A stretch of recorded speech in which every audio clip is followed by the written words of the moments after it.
आता नवीन कढई घेतली म्हटल्यावर त्यामध्ये काहीतरी गोड व्हायलाच हवं. तर म्हटलं चला मस्त असा शिरा बनवूया.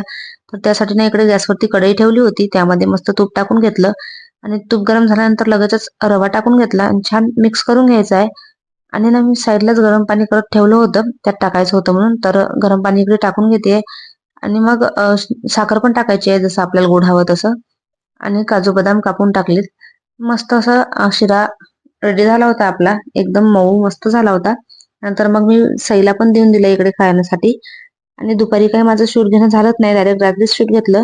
तर रात्रीच्या जेवणामध्ये मस्त वांग बटाट्याची भाजी केली होती आणि भाकरी टाकून घेत होते, कारण की भाकरीच राहिल्या होत्या करायच्या आणि म्हटलं चला टाकून घेऊया. तर इकडे भाकरी बनवत होते आणि सकाळी मला मसाला वांग बनवायचं होतं, त्यासाठी मी खोबरं आणि कांद्याचं वाटण बनवून घेतलं होतं आणि लगेचच मग इकडे भांडी पण घासून घेत होते, कारण की सकाळी खूप जास्त घाई होते. मग हे सर्व असं तयार असलं म्हणजे पटकन स्वयंपाक होतो.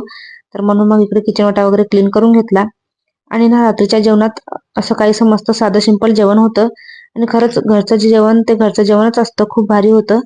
तर व्हिडिओ कसा वाटला हे नक्कीच सांगा. चला भेटूया नेक्स्ट व्हिडिओमध्ये. बाय.